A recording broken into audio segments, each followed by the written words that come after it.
আসসালামু আলাইকুম। সালাম রহমতুল্লাহ। আমরা গতকালকে অপারেশনাল ম্যানেজমেন্ট প্রথম অধ্যায়ের দুইটা প্রশ্ন বোধহয় পড়ছিলাম। আর আজকে দুইটা প্রশ্ন বাকি আছে। এই দুইটা প্রশ্ন পড়লে আমাদের অপারেশনাল এই দুইটা ম্যানেজমেন্টের প্রশ্ন প্রথম অধ্যায় পড়া শেষ হয়। প্রথম দুইটা প্রশ্ন একটু রিভিউ দিয়েন। কালকে আমি ওই যে বাসায় ফিরছি একটার আচ্ছা। পরে, তো এর জন্য জয়েন করতে পারি নাই। ও আচ্ছা, বুঝতে পারছি। না, ঠিক আছে। ওই ক্লাসটা ইউটিউবে আছে, ওইটা দেখবেন। আর পাশাপাশি আমরা একটু রিভিউ দিচ্ছি। আর এরপর থেকে রেগুলার সবাই থাকবেন। প্রথম অধ্যায়ের আমরা আজকে শেষ করব, কালকে দ্বিতীয় অধ্যায় শুরু করবো ইনশাল্লাহ। তা আমরা কি কি পড়ছিলাম, কি কি পড়বো সেটা কিন্তু ওয়েবসাইটে দেওয়া থাকে। সেটা কি জানেন খবরটা, মুজাহিদ ভাই? তাই না? আচ্ছা, রিদওয়ান ভাই অনেকদিন আমি পরে একটু দেখ আসলেন বোধহয়। ও আচ্ছা আচ্ছা, আমি দেখছি আজকে দেখছি। দেখছি, আমি দেওয়া থাকে, হ্যাঁ। আচ্ছা, ঠিক আছে, ওই লিংকে আমি যাই, দেখি আমরা কি পড়ছিলাম গতদিন, সেটা একটু বলি আপনাদের।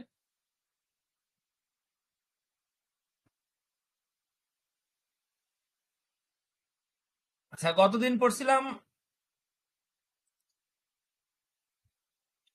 দেখেন, এই যে হচ্ছে টোটাল সূচিপত্র সিলেবাস ওপেন ইউনিভার্সিটি, ঠিক আছে? তা আমরা প্রথম অধ্যায়ের সিলেবাসটা হচ্ছে এই যে definition, functions, transformation process, life cycle approach, relations, আর আছে হিস্টোরিক্যাল ডেভেলপমেন্ট। ঠিক আছে, relations with other specialities, historical development, এই হলো প্রথম অধ্যায়ের সিলেবাস ওপেন ইউনিভার্সিটি। তো এইখানে আমরা গতদিন পড়ছিলাম কার্য ব্যবস্থাপনা কাকে বলে। এই যে এরপরে পড়ছিলাম কার্য ব্যবস্থাপনার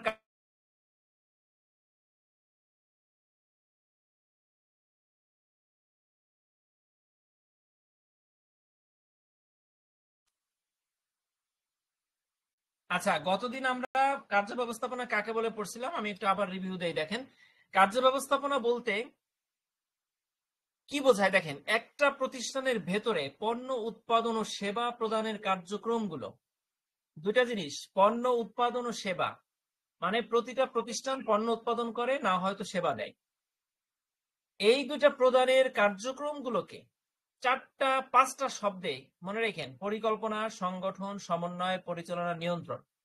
এই পাঁচটা কাজ করার প্রক্রিয়া। আবার পড়ি, দেখেন, কার্য ব্যবস্থাপনা বলতে বোঝায় একটা প্রতিষ্ঠানের ভেতরে পণ্য উৎপাদন ও সেবা প্রদানের কার্যক্রমগুলো পরিকল্পনা, সংগঠন, সমন্বয়, পরিচালনা ও নিয়ন্ত্রণ করার প্রক্রিয়া। ঠিক আছে, এটি এমন একটি ব্যবস্থাপনা ক্ষেত্র যার মূল লক্ষ্যগুলো কি, দেখেন: সম্পদ, সেটা কি, কাঁচামাল, শ্রম, প্রযুক্তি, যাই হোক সবকিছু মিলে সম্পদ। এই কার্য ব্যবস্থাপনা একটা ব্যবস্থাপনা ক্ষেত্র যার মূল লক্ষ্য হলো সম্পদগুলো সর্বোচ্চ দক্ষতার সাথে ব্যবহার করে কি করে সে গুণগত মানসম্পন্ন পণ্য ও সেবা সময় মতো এবং খরচ সাশ্রয়ী উপায়ে সে সরবরাহ করে। এই প্রথম প্যারাগ্রাফের মধ্যে কার্য ব্যবস্থাপনার সংজ্ঞা আছে। এখানে দুইটা বাক্য আছে, ঠিক আছে? বাক্য দুইটার ভিতরে কি কি টার্ম আছে এটা মনে রাখতে পারলে লেখা যাবে। গতদিন আমরা পড়ছিলাম, ঠিক আছে? এখন দেখেন কার্য ব্যবস্থাপনার কার্যাবলী। কার্য ব্যবস্থাপনা কি কি করে: উৎপাদন পরিকল্পনা করে, উৎপাদন নিয়ন্ত্রণ করে, আর গুণগত মান নিয়ন্ত্রণ করে, উৎপাদন নকশা প্রক্রিয়া করে। এই প্রথম চারটা একটু মনে রাখেন। দেখেন, প্রথমে ও পরিকল্পনা করে কিভাবে কাজটা করা হবে, তারপরে উৎপাদন নকশা করে কোন কোন ডিজাইনে, কোন কোন ভাবে, কোন কোন যন্ত্রপাতি ব্যবহার করে কত সময়ের মধ্যে উৎপাদনগুলো করবে। তারপরে কি করে, উৎপাদন নিয়ন্ত্রণ করে, মানে উৎপাদন শুরু হয়ে গেলে তাকে নিয়ন্ত্রণ করার দরকার পড়ে। এরপরে হচ্ছে গুণগত মান নিয়ন্ত্রণের দরকার পড়ে। এই যে হচ্ছে কার্য ব্যবস্থাপনার প্রথম চারটা কাজ, ঠিক আছে? পরের 10টা আছে, আমরা এখানে 10টা লিখবো না পরীক্ষায়, আমরা দেখি। দেখেন, পরে দেখেন কার্য ব্যবস্থাপনা কি করে: স্থান নির্বাচন করে এবং সুবিধা পরিকল্পনা করে, মানে কোন স্থানে কোন যন্ত্রটা বসবে, কোন স্থান থেকে মালামাল আসবে যাবে, কোন রাস্তা ব্যবহার করা হবে। ঠিক আছে, এই যে স্থান নির্বাচনটা করে এবং কোন কাজটা কিভাবে করলে সুবিধা হবে সেই কাজটা করে। তারপর হচ্ছে সামগ্রী ম্যানেজমেন্ট করে, ম্যাটেরিয়ালস ম্যানেজমেন্ট, অর্থাৎ যাবতীয় কাঁচামাল সংরক্ষণ, উৎপাদন, সরবরাহ অব্যাহত রাখে।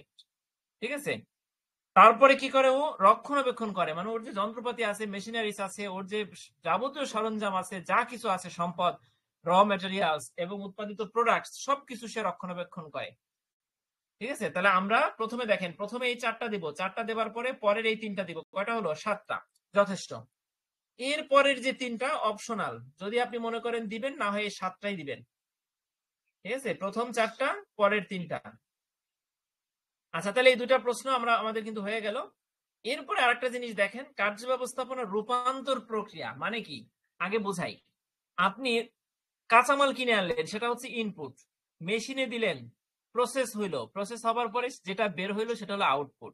এই যে তিনটা শব্দ, ইনপুট, প্রসেস, আউটপুট, এই তিনটা শব্দের মধ্যে একটা প্রোডাক্ট বা সেবা যাই বলেন না কেন, এইগুলো রূপান্তর হয়। রূপান্তর প্রক্রিয়া মানে আপনি ইনপুট, প্রসেস, আউটপুট, তিনটা পয়েন্ট লিখবেন। রূপান্তর প্রক্রিয়া কাকে বলে? আপনি কাঁচামাল, জনবল, প্রযুক্তি এগুলো ব্যবহার করে ইনপুটকে রূপান্তর করে আউটপুটে রূপান্তরিত করলেন, এই পুরো প্রক্রিয়াটাকেই রূপান্তর প্রক্রিয়া বলা হয়। ঠিক আছে, আমরা গতকালকে ক্লাসটা দেখবেন, আরো ভালো করে পড়ছি। এবার দেখেন, রূপান্তর প্রক্রিয়ার 3টি মূল উপাদান। একটা হচ্ছে ইনপুট, এই যে বলছিলাম ইনপুট কি, কাঁচামাল, শ্রম, যন্ত্রপাতি, তথ্য, মূলধন, এইগুলো ইনপুট হিসেবে আমরা দেই। 1 নম্বর পয়েন্ট গেল। হ্যাঁ, 2 নম্বরে কি হয়, এই ইনপুটটা কি হয়, প্রসেস ফাংশনের মধ্য দিয়ে রূপান্তরিত হয়। না হয় সে জামা তৈরি হয় সুতার মাধ্যমে, কাপড়ের মাধ্যমে। হ্যাঁ, তারপরে হয় কি হয়, এক জায়গা থেকে আরেক জায়গায় পৌঁছে দেই পরিবহন সেবার মাধ্যমে। আর তথ্য সংগ্রহ করে সেটা বিশ্লেষণ করে আমরা সেভ করে রাখি বা তথ্য শেয়ার করি। মানসিক রূপান্তর হতে পারে শিক্ষা, কাউন্সিলিং সেবা, বা একজন রোগী ট্রিটমেন্ট নিল, ওকে অপারেশন করা হলো, ডাক্তার করলো, ও অপারেশন প্রসেসের মধ্য দিয়ে সে সুস্থ হয়ে গেল। এটা একটা রূপান্তর বা একটা সেবার প্রসেস। এটার মাধ্যমে সুস্থ রোগীটা হচ্ছে আউটপুট। আচ্ছা, এই প্রসেসের মাধ্যমে আমরা যেটা পেলাম সেটা হলো আউটপুট। আউটপুটটা কি? উৎপাদিত কাপড়, চিকিৎসা সেবা, ব্যাংকিং সেবা, সফটওয়্যার, প্রশিক্ষিত জনগণ, একটা গাড়ি, একটা বাড়ি। হ্যাঁ, যাই হোক, তার মানে 3টা ধাপে এই প্রশ্নটা কিন্তু শেষ হয়ে যাবে। এখন আপনি যদি ভালো মার্কস পেতে চান তাহলে এই তীর চিহ্ন দিয়ে এটুকু লিখবেন। দেখেন, ইনপুট থেকে ট্রান্সফরমেশন, প্রসেস, আউটপুট। হ্যাঁ, উপরের 3টা পয়েন্টস এখানে লিখে দেওয়া হয়েছে। এই পর্যন্ত শেষ। আমি গত ক্লাসে কিন্তু বলছিলাম যে এই পর্যন্ত প্রশ্নটা শেষ। কেউ যদি চায় যে সময় আছে, ভালো মার্কস পাবে, তাহলে সে বলতে পারে কি, আরো 3টা উল্লেখযোগ্য পয়েন্ট আছে। কার কার পয়েন্টস? রূপান্তর প্রক্রিয়ার। সেটা কি? ফিডব্যাক, এক্সটার্নাল ফ্যাক্টরস, রি ইঞ্জিনিয়ারিং। ঠিক আছে, গত ক্লাসে বলছিলাম, ভিডিও দেখবেন। আর এইগুলো কিন্তু এই শেষ, প্রশ্ন কিন্তু শেষ। এখানে যে 3টা জিনিস আছে, রূপান্তর প্রক্রিয়ার গুরুত্ব, উদাহরণ, এগুলো কিন্তু অতিরিক্ত জিনিস। আমি বলে রাখি, গতকালকে বলছিলাম যে কার্য ব্যবস্থাপনায় কিন্তু আমি হ্যান্ড নোট লিখি নাই। কার্য ব্যবস্থাপনায় আমি মূল বই লিখছি। ঠিক আছে, বইতে তো অনেক কিছু থাকবে, কিন্তু আমার বইয়ের পার্থক্যটা, বইয়ের ইম্পর্টেন্ট দিক হচ্ছে এটা, একদিকে হ্যান্ড নোট, একদিকে বই। ঠিক আছে, যেমন এখানে কিন্তু প্রশ্ন নাম্বার নাই, দেখছেন? এখানে বইয়ের মতন আমরা একটা পয়েন্ট আনছি, সেখানে আপনি ইচ্ছা করলে প্রশ্ন আকারে লিখতে পারবেন। এইগুলো যদি গুরুত্ব আসে তাহলে আমরা এখান থেকে লিখবো, উদাহরণ সহ বললে উদাহরণগুলো ব্যবহার করব। আমাদের যদি উপসংহার লাগে তাহলে আমরা এই উপসংহারটা কার্য ব্যবস্থাপনার যে কোনো প্রশ্ন, সরি, এই রূপান্তর প্রক্রিয়ার যে কোনো প্রশ্নে আপনি উপসংহারে লিখতে পারবেন। ঠিক আছে, নোটটা এইভাবে তৈরি করা হয়েছে। তো এতটুকু কিন্তু আমরা ওই প্রশ্নে বাদ দেবো। কোন প্রশ্নে? কার্য ব্যবস্থাপনা ট্রান্সফরমেশন প্রসেস আসলে এতটুকু বাদ। আচ্ছা, তাহলে আমাদের 2টা প্রশ্ন হয়ে গেল। গতকালকে আমরা যেটা পড়ছিলাম আমি একটু রিভিউ দিলাম। এখন আমরা 2টা প্রশ্ন করব, তবে 2টা না, সেটা হচ্ছে একটা। কিভাবে একটা দেখেন, খেয়াল করেন। লাইফ সাইকেল অ্যাপ্রোচ, কার্য ব্যবস্থাপনার ধাপ, স্তর, প্রক্রিয়া, 3টা জিনিস, কিন্তু বিষয় কিন্তু এক। যদি ধাপ আসে লাইফ সাইকেল অ্যাপ্রোচের, আপনি এটা লিখবেন। যদি স্তর আসে তাও এটা লিখবেন। যদি প্রক্রিয়া আসে তাও এটা লিখবেন। ঠিক আছে, এখন কার্য ব্যবস্থাপনার লাইফ সাইকেল অ্যাপ্রোচ মানে কি একটু বোঝাই আগে। একটা প্রোডাক্ট, চিন্তা করলেন যে আপনি একটা ঘড়ি তৈরি করবেন। চিন্তার পরে হচ্ছে আপনি নকশা করলেন, 2 নাম্বার। নকশা করলেন, নকশা করার পরে আপনি উৎপাদন শুরু করলেন, বাস্তবায়ন শুরু করলেন। তারপরে আপনি ঘড়িটা আপনি বিতরণ শুরু করলেন, বিক্রি শুরু করলেন। এরপরে ঘড়ি আপনি কি সার্ভিস করলেন, গ্রাহকের সহায়তা দিলেন। তারপরে একটা পর্যায়ে গিয়ে গ্রাহক আর ইউজ করতে পারবে না, ওটা ধ্বংস হয়ে যাবে, ওটা নষ্ট হয়ে যাবে, অথবা ওইটা আপনার ভাঙারি হিসাবে চলে যাবে, অথবা ওটাকে আপনার কি করতে হবে, ডিসপোজাল করতে হবে, ওটাকে রিডেভেলপমেন্ট করতে হবে। ঠিক আছে, অর্থাৎ ওই প্রোডাক্টটা মার্কেট থেকে উঠাই নিতে হবে। এই হলো একটা প্রোডাক্টের লাইফ সাইকেল। কয়টা স্টেপ? 1, 2, 3, 4, 5, 6। এই 6টা স্টেপ সিরিয়াল বাই সিরিয়াল মনে রাখতে হবে। এটা মনে রাখলে আমরা লাইফ সাইকেল অ্যাপ্রোচের ধাপ পারবো, স্তর পারবো, প্রক্রিয়া পারবো। যেভাবে আসবে পরীক্ষায় সেই শব্দটা লিখে দিবেন। তো আজকে আমরা একটু দেখে আসি যে আমাদের শিডিউলে কি ছিল আজকে পড়ার কথা। আমাদের ছিল আজকে পণ্যের জীবনচক্রের স্তর, আচ্ছা, আমাদের কি ছিল ওটা তো আপনারা দেখছেন সবাই।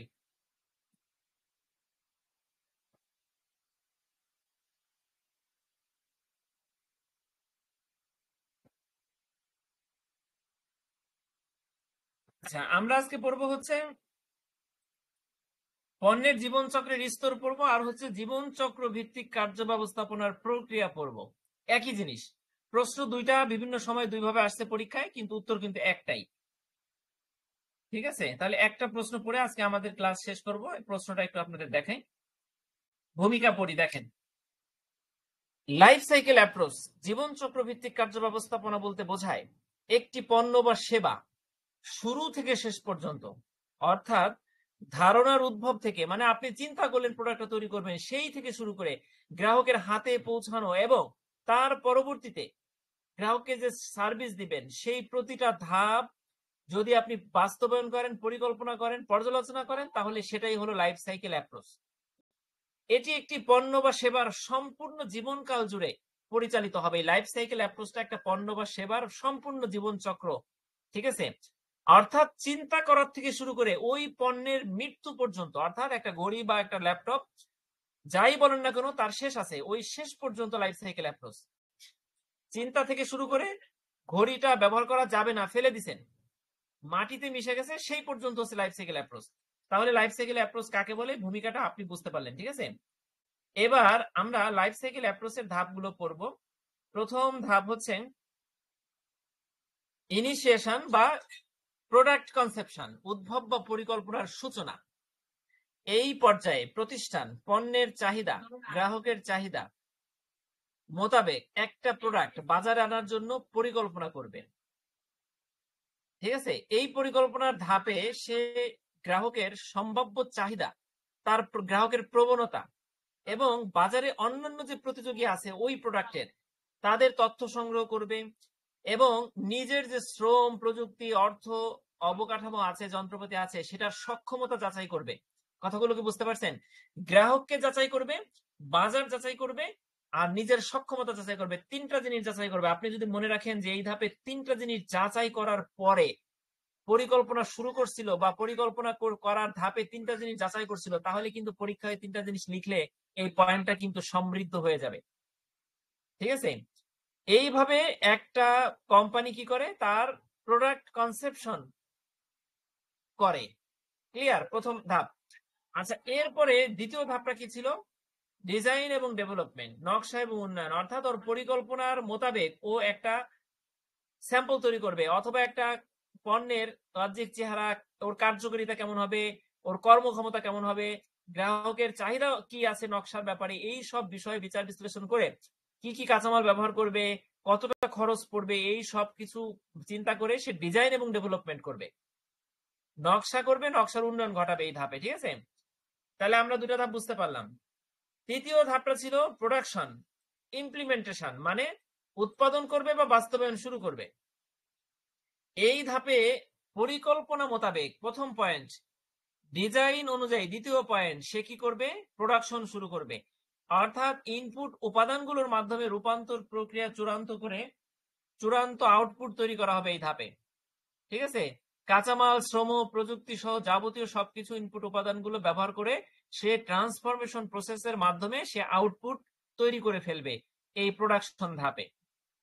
4 নম্বরে আছে কি দেখেন, ডিস্ট্রিবিউশন এবং ডেলিভারি। অর্থাৎ প্রোডাকশন আউটপুট তৈরি হবার, আউটপুট আসার পরে এই ধাপে প্রোডাক্টটা কি হবে, উৎপাদিত পণ্য বা সেবা কি হবে, গ্রাহকের কাছে পৌঁছানোর ধাপ। অর্থাৎ এখানে গুদামজাত করা হবে, ডেলিভারি দেওয়া হবে পরিবহন ব্যবস্থার মাধ্যমে। এই ধাপের মধ্যে আপনার সব ধরনের লেবেলিং থেকে শুরু করে সবকিছু এই ধাপের মধ্যে থাকবে, গ্রাহকের হাতে পৌঁছে গেল 4 নাম্বার স্টেপের মাধ্যমে। এরপরে 5 নম্বরে দেখেন মেইনটেনেন্স এন্ড সাপোর্ট, অর্থাৎ রক্ষণাবেক্ষণ এবং গ্রাহক সহায়তা। আপনি যে কোনো সেবা তৈরি করেন না কেন, ডাক্তারের ট্রিটমেন্ট, এটা যদি আউটপুট হয়, এটা যদি ডেলিভারি হয়ে যায়, তারপরেও কিন্তু আমরা ডাক্তারকে বলি, আবার ডাক্তারের কাছে যাই, হ্যাঁ, আবার ডাক্তারকে ফোন দেই। তার মানে রক্ষণাবেক্ষণ এবং গ্রাহক সহায়তা সব ধরনের পণ্য এবং সেবার মধ্যে থাকে। 5 নাম্বার, এটা কিন্তু গুরুত্বপূর্ণ, যে কোনো গ্রাহকের যে কোনো সমস্যার সমাধান করতে হবে এই ধাপে, গ্রাহক সেবা, সার্ভিসিং, ঠিক আছে। এরপরে 6 নম্বর আছে এন্ড অফ লাইফ ডিসপোজাল বা রিডেভেলপমেন্ট, অর্থাৎ জীবন চক্রের সমাপ্তি আবার ডিসপোজাল, প্রোডাক্টটা অপসারণ করে নেওয়া। যখন একটি পণ্য বা সেবা তার বাজারে কার্যকর থাকে না, মানে সেটা বন্ধ করে দিতে হবে বা পুনর্ব্যবহারযোগ্য করতে হবে, অথবা বিকল্প প্রোডাক্টে রূপ দিতে হবে, ঠিক আছে, অথবা ওটাকে ধ্বংস করতে হবে, ডিসপোজাল করতে হবে। কেন করতে হবে? কারণ গ্রাহক যাতে বিভ্রান্ত না হয়, প্রতিষ্ঠান যাতে ক্ষতির মুখে না পড়ে, যারা প্রোডাক্টটা বিক্রির জন্য রাখছিল ওটা ডেট চলে যেতে পারে, ডেট এক্সপায়ার হলে ওটা সরাই নিতে হবে। এন্ড অফ লাইফের ধাপে এই সব বিষয়গুলো অন্তর্ভুক্ত থাকবে, ঠিক আছে। তাহলে আমরা কি পড়লাম? লাইফ সাইকেল অ্যাপ্রোচ কাকে বলে পড়লাম, লাইফ সাইকেল অ্যাপ্রোচের ধাপ পড়লাম, স্তর পড়লাম, প্রক্রিয়া পড়লাম, ঠিক আছে। এখানে কিন্তু আমরা 3টা প্রশ্ন পড়ে ফেললাম, কিন্তু মূলত উত্তর 1। তাহলে আজকে আমাদের 2টা প্রশ্ন ছিল, আমরা পড়ে ফেললাম ইনশাআল্লাহ। যদি আপনারা চান অতিরিক্ত হিসেবে লাইফ সাইকেল অ্যাপ্রোচের গুরুত্ব পড়তে পারেন, এটাকে ছোট করে লেখা হয়েছে, এটাকে ডিটেইলস করে বানাই লিখবেন। যদি চান লাইফ সাইকেল অ্যাপ্রোচের ব্যবহার ক্ষেত্র পড়তে পারেন, ছোট করে পয়েন্টস দেওয়া আছে, এই পয়েন্টস এর ডিটেইলস নিজের মতন করে লিখলেই ব্যবহার ক্ষেত্র হয়ে যাবে, অ্যাপ্রোচের গুরুত্ব হয়ে যাবে, ঠিক আছে। যেহেতু এটা ইম্পর্টেন্ট প্রশ্ন আমাদের, মানে সাধারণ ইম্পর্টেন্ট এই জন্য লিখছি, কিন্তু আমাদের অষ্টম ব্যাচের যারা আমরা আছি তাদের জন্য যা পড়ালাম গত 2 দিনে সেটাই হচ্ছে ডাবল স্টার এবং ট্রিপল স্টার। আমরা এগুলো অন স্টার, এগুলো আমরা আপাতত করবো না। উপসংহারে কি আছে? লাইফ সাইকেল অ্যাপ্রোচ কার্য ব্যবস্থাপনাকে একটি সম্পূর্ণ প্রক্রিয়া ভিত্তিক চক্রে রূপ দেয়। প্রতিটি ধাপ পূর্ববর্তী ধাপের সাথে সম্পর্কযুক্ত। এটি প্রতিষ্ঠানকে দীর্ঘমেয়াদী পরিকল্পনা, দক্ষ সম্পদ ব্যবহার এবং গ্রাহক কেন্দ্রিক সেবা প্রদান করতে সহায়তা করে। এটা ব্যবহার ক্ষেত্র বলেন বা গুরুত্ব বলেন, অথবা লাইফ সাইকেল অ্যাপ্রোচের ধাপ বলেন, যে কোনো প্রশ্নের ক্ষেত্রে আমরা এই উপসংহারটা লিখতে পারবো। তাই এই হলো মোটামুটি প্রথম অধ্যায়, কিন্তু আমাদের শেষ, ঠিক আছে। তো আপনারা একটু মতামত রাখেন। Thank you so much Mizan ভাই। আজকে আমরা অপারেশনাল ম্যানেজমেন্টের প্রথম অধ্যায় শেষ করলাম। আচ্ছা, থ্যাংক ইউ ভাই। আমাদের উচ্চতর হিসাব বিজ্ঞানের 2টা অধ্যায় কিন্তু আমরা পড়ছি, এবং 2টা অধ্যায় আমরা প্রাথমিকভাবে পড়ছি, ওটা আবার আমরা পড়বো। আমাদের পরীক্ষার আগ পর্যন্ত আমি 4-5 বার রিভাইজ করব। আর অপারেশনাল ম্যানেজমেন্ট এটা যেহেতু বই নাই, এটা আমরা আজকে প্রথম অধ্যায়টা শেষ করলাম। এখান থেকে একটা জিনিস বলে রাখি, প্রথম অধ্যায় থেকে কিন্তু কোনো প্রশ্ন এই পর্যন্ত আসে নাই। এমবিএ এর আমার কাছে যতগুলো প্রশ্নপত্র আছে আমি সবগুলো ঘাটাঘাটি করে দেখছি, এ পর্যন্ত প্রথম অধ্যায় থেকে প্রশ্ন আসে নাই। তবে সাধারণত প্রথম অধ্যায় থেকে প্রশ্ন হওয়ার কথা, ঠিক আছে। মূল মানে বোর্ডের বই না থাকার কারণে আমরা আসলে ওইভাবে বুঝতে পারি না যে কোন অধ্যায় থেকে প্রশ্ন হয় কি হয় না। তবে আমি ঘাটাঘাটি করে দেখছি, ওটা থেকে আসে নাই। তবে একটা প্রশ্ন, লাইফ সাইকেল অ্যাপ্রোচ, এই প্রশ্নটা আসছে, কিন্তু এই প্রশ্নটা মূলত প্রথম অধ্যায় থেকে আসে নাই। এই একই প্রশ্ন পরবর্তীতে বোধহয় 3 কি 4 অধ্যায় আছে, 4 নম্বর অধ্যায়, ঠিক আছে। তবে আরেকটা জিনিস গতকালকেও বলছিলাম, 2টা অধ্যায় আছে সম্ভবত, আমার এখন মনে নাই, সাজেশন দেখতে হবে, 2 অথবা 4, 2 এবং 4 অথবা 3 এবং 4, এখান থেকে কিন্তু 2 সেট করে প্রশ্ন হয়, অর্থাৎ 6টা প্রশ্ন আসে, ঠিক আছে। কাজে ওই 2 অধ্যায় থেকে কিন্তু আপনার অল্প 4-5টা 10টা 6-7টা প্রশ্ন করলে হবে না, মিনিমাম 10-12টা প্রশ্ন করতে হবে। এবং ওই প্রশ্নগুলো পড়লে, ওখান থেকে পড়লে আপনি বোধহয় 2 সেট প্রশ্ন কমন পেয়ে যাবেন, ঠিক আছে। তাই এই হলো মোটামুটি। তা আমরা ইনশাল্লাহ আজকে এই পর্যন্ত। আমরা পরবর্তী কালকে, আগামীকাল আমাদের নবম এবং দশম ব্যাচের ক্লাস আছে।